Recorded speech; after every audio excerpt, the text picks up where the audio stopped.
ये घटना मेरे साथ एक पिज़्ज़ा डिलीवर करते वक्त हुई। उस गर्मियों में मैंने अपने कॉलेज के साथ साथ डोमिनोज में पिज़्ज़ा डिलीवरी का काम करना शुरू कर दिया। उस रात लगभग 10 बजे मैं अपनी एक डिलीवरी पर थी। जिस जगह पर मैं जा रही थी वो ज़्यादा बढ़िया नहीं थी।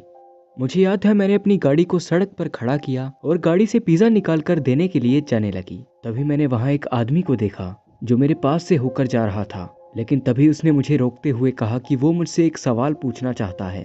और इसके बाद उसने मुझसे पूछा कि क्या मैं एक पिज़्ज़ा डिलीवरी गर्ल हूँ। मैंने उसे हाँ में जवाब दिया और तभी उसने मुझसे एक पिज़्ज़े की डिमांड की। मैं थोड़ा हंसी और उससे कहा कि यह पिज़्ज़ा किसी और के लिए है। मेरा हंसना शायद उस आदमी को ज़्यादा पसंद नहीं आया और अचानक से उसकी बॉडी लैंग्वेज बदल गई। उसका चेहरा गुस्से में बदल गया। उसके बाद वो गुस्से में मेरी तरफ बढ़ा और इसी झटपट में पिज़्ज़े का बॉक्स नीचे गिर गया और उसमें से पिज़्ज़ा बाहर निकल गया। तभी उस आदमी ने उस पिज़्ज़े को अपने पैरों से कुचलना शुरू कर दिया। यह आदमी बहुत ही गुस्से में था। मैंने वहां से निकलने का सोचा क्योंकि मेरी जिंदगी एक पिज़्ज़े से ज़्यादा मायने रखती है। लेकिन तभी मेरे दिमाग में एक बात आई कि मुझे कस्टमर से इस बारे में बात करनी चाहिए ताकि हम उसे एक न्यू पिज़्ज़ा डिलीवर कर पाएं। मैंने चुपचाप उस आदमी के घर की ओर कदम बढ़ाए और मैं ये देखकर हैरान थी कि उस आदमी ने मेरा पीछा नहीं किया। मैंने डोर को नॉक किया और वो लड़का घर से बाहर आया। मैंने उसे सारी सिचुएशन समझाई और वो लड़का बहुत ही कंफ्यूज्ड था। उसने मुझसे एक न्यू पिज़्ज़ा ऑर्डर करवा लिया और इसके बाद मैं अपनी गाड़ी की ओर जाने लगी। वो आदमी वहां से जा चुका था, या शायद नहीं। मैंने नीचे देखा और वो आदमी मेरी गाड़ी के नीचे छुपा था। मैं उल्टे पांव उस लड़के के घर पर वापस पहुंच गई क्योंकि मैं इस अजीब से आदमी का सामना दोबारा नहीं करना चाहती थी। और तभी उस आदमी ने मेरी कार की ड्राइविंग सीट के शीशे पर मारना शुरू कर दिया। मैं उस लड़के के घर पर गई और इसके बाद मैंने पुलिस को भी कॉल कर दिया। जब मैं पुलिस के आने का इंतज़ार कर रही थी, वो आदमी लगातार मेरी गाड़ी के शीशे पर पंच मारता जा रहा था। लगभग 5 मिनट में पुलिस वहां आ गई और उस आदमी को गिरफ्तार कर लिया गया जो अभी भी मेरी गाड़ी के अंदर घुसने की कोशिश कर रहा था। पुलिस उसे ले गई और अब फाइनली मैं अपनी गाड़ी के अंदर बैठ सकती थी। उस आदमी की वजह से मेरा ज़्यादा नुकसान नहीं हुआ था, इन छोटे डेंट को छोड़कर। मुझे नहीं पता उस लड़के को दोबारा पिज़्ज़ा मिल पाएगा या नहीं, क्योंकि मैं उस दिन और डिलीवरीज नहीं कर पाई।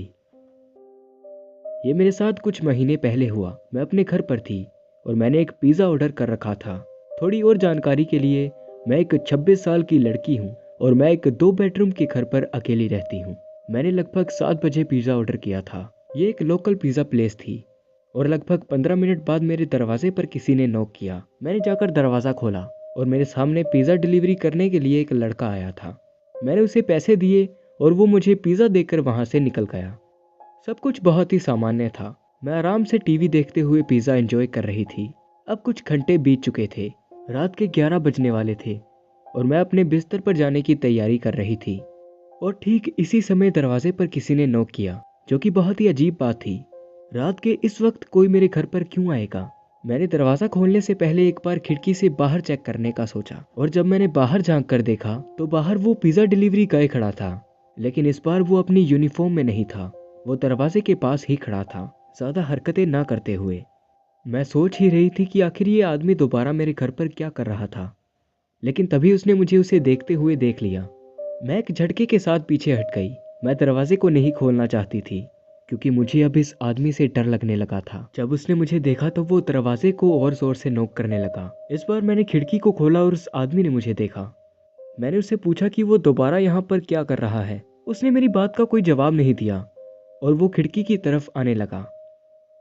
मैंने जल्दी से खिड़की को दोबारा बंद कर दिया। उसने मुझे उससे खुलवाने की कोशिश की लेकिन मैंने दोबारा खिड़की को नहीं खोला।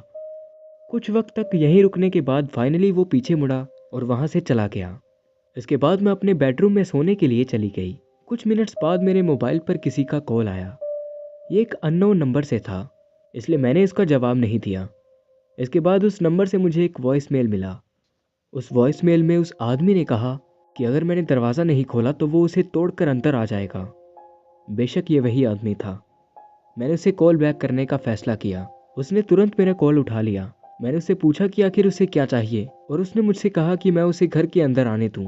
मैंने उससे इसका कारण पूछा और उसने कहा कि बस इसे करो और कॉल कट कर दिया। बेशक मैं उसके लिए दरवाज़ा कभी नहीं खोलने वाली थी। मैंने अपने आप को बाथरूम में लॉक कर लिया और पुलिस को कॉल कर दिया। मैंने पुलिस के आने तक अपने आप को शांत रखने की बहुत कोशिश की। जितना मैं कर सकती थी। और जब पुलिस आई, वो आदमी जा चुका था। मैंने उन्हें हर वो चीज़ बताई जो मैं जानती थी, लेकिन अच्छी बात यह थी कि पुलिस को उसे ढूंढने में ज़्यादा मुश्किल नहीं हुई, क्योंकि मुझे उसकी जॉब के बारे में पता था और मेरे पास उसका हुलिया और मोबाइल नंबर भी था। ये मुसीबत अब टल चुकी थी, लेकिन मैं उम्मीद करती हूँ कि ऐसा दोबारा कभी ना हो। मैं एक पिज़्ज़ा प्लेस में काम करता हूँ, जहाँ मेरा काम पिज़्ज़ा डिलीवर करने के लिए जाना है। ये ज़्यादा मुश्किल नहीं था, बस पिज़्ज़ा रेडी होने पर उसे लोकेशन पर छोड़ने जाना। और इस बार का ऑर्डर बहुत ही पास की बिल्डिंग में था। मैं लोकेशन को चेक कर रहा था और लगभग 6 मिनट बाद मैं उस बिल्डिंग के नीचे खड़ा था।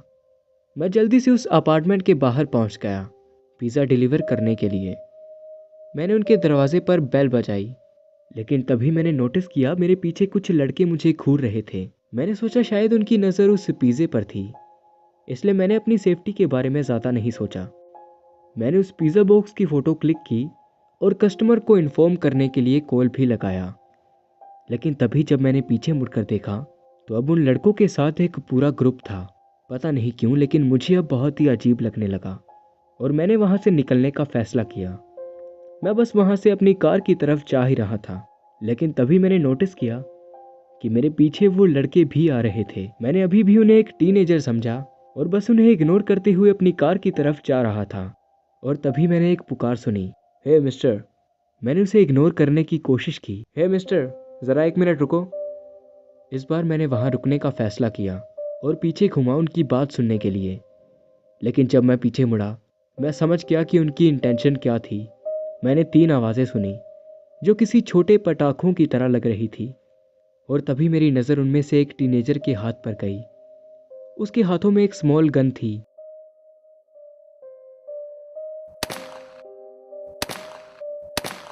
पहले मुझे कुछ भी फील नहीं हुआ, लेकिन जब मैंने अपनी टांगों की तरफ देखा तो मैं नीचे गिर गया और मुझे मेरी ज़िंदगी के सबसे दर्दनाक पल का एहसास हुआ। और मैं ज़ोर ज़ोर से मदद के लिए चिल्लाने लगा। ये लोग मुझे बिना किसी वजह के मारना चाहते थे। और तभी मैंने उन लड़कों को देखा। वो भागकर मेरी गाड़ी के अंदर बैठ गए, जिसकी चाबियां अभी भी उसके अंदर थीं। और तभी कुछ लोग मेरी तरफ चिल्लाते हुए आए। मैंने उन लड़कों को मेरी गाड़ी लेकर वहां से जाते हुए देखा।